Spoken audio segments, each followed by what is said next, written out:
Hello guys, so in today's video I'm gonna show you how to shuffle a photo album on your iPhone lock screen.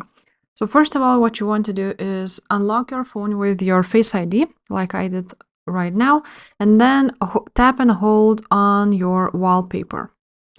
After this, as you can see, there's a plus sign, so then you're gonna click plus, and as you can see, there's photo shuffle button right here.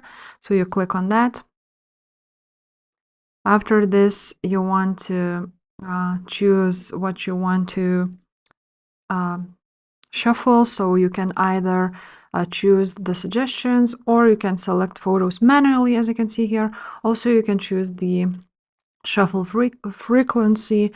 So the frequency could be hourly, on tap, lock, daily.